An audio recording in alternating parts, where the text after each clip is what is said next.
आप सभी को हाथ जोड़ के नमस्कार। आप हंसते रहो हमेशा लगातार। आप सभी का आपके ही YouTube चैनल में हम आपका स्वागत करते हैं। चलिए कहानी शुरू करते हैं। चैनल पे नया हो सब्सक्राइब करना और लाइक एंड शेयर करना मत भूलना। धन्यवाद।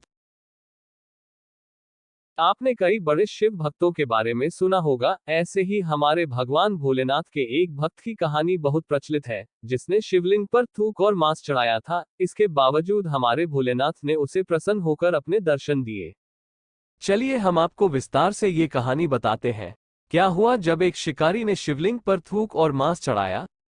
एक बार थिम्मन नाम का शिकारी जंगल में शिकार के लिए निकला। जब वो जंगल से शिकार करके लौट रहा था तब वहां उसे एक मंदिर दिखाई दिया। वो मंदिर भगवान शिव का था और उसमें एक शिवलिंग भी स्थापित थी।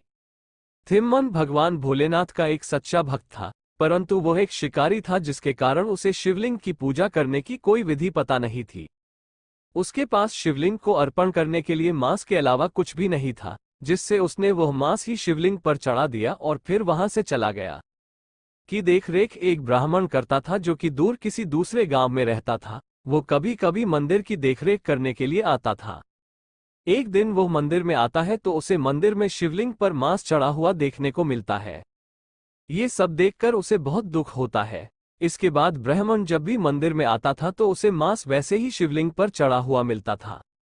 एक बार शिकारी ने मांस के साथ शिवलिंग पर पानी चढ़ाने का सोचा, परंतु उसके पास पानी भरने का कोई साधन न होने के कारण उसने नदी में से मुंह में पानी भरकर शिवलिंग को अर्पण किया।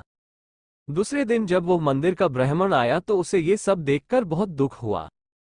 एक बार उस ब्राह्मण ने उदास होकर महादेव से पूछा कि भगवान, आपकी इस पवित्र शिवलिंग को कौन अशुद्ध करता है? ये जो भी है वह कौन है, आप मुझे बताएं, मैं उसे दंडित करूंगा। तभी शिवलिंग से आवाज आती है कि वो शिकारी तुम्हारी तरह ही मेरा बहुत बड़ा भक्त है। वो खुशी से जो भी चलाता है मैं उसे स्वीकार कर लेता हूँ। और महादेव ने ये भी कहा, अगर तुम उसकी भक्ति देखना चाहते हो तो 3 झाड़ी के पीछे छुप जाओ। और उसने ऐसा ही किया। वो एक झाड़ी के पीछे छुप गया और शिकारी को देखने लगा। शिकारी मंदिर प्रवेश करता है। वह देखता है कि शिवलिंग की एक आंख में से खून बह रहा है। ये देखकर वह अपना चाकू निकालता है और अपनी एक आंख चाकू से काटकर शिवलिंग में लगा देता है। के बाद शिवलिंग की दूसरी आग में श्री खून निकलने लगता है। यह देखकर उसने फिर से चाकू निकाला, लेकिन वह सोचने लगा कि अगर मैंने दूसरी आंख भी काट के लगा दी तो मैं शिवलिंग को कैसे देखूंगा। फिर भी उसने अपनी दूसरी आंख काटकर उस शिवलिंग में लगाने का सोचा। जैसे ही चाकू अपनी आंख की तरफ ले गया, तुरंत ही भोलेनाथ प्रकट हुए और उसे दर्शन दिए और उसकी आंखें भी उसे वापस लौटा दी।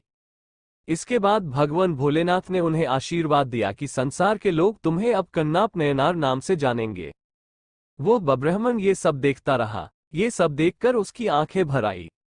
आपको ये सुनकर आश्चर्य होगा कि वह शिकारी अगले जन्म में पांडव पुत्र अर्जुन था। वह भी महादेव का एक सच्चा भक्त था, जिस वजह से इस जन्म में उसका महादेव से एक अटूट रिश्ता बना हुआ था। इससे ये पता चलता है कि हमारे देवों के देव महादेव किसी भी भक्त में भेदभाव नहीं करते। उन्हें सच्चे मन से जो भी अर्पण करो वो उसे स्वीकार कर लेते हैं। इसी प्रकार एक शिकारी जो कि मांस और थूक शिवलिंग पर चढ़ाता है, फिर भी हमारे भोलेनाथ उसे अपने दर्शन देते हैं। आप भी भगवान भोलेनाथ की सच्चे मन से भक्ति करो, उससे आपका भी कल्याण होगा।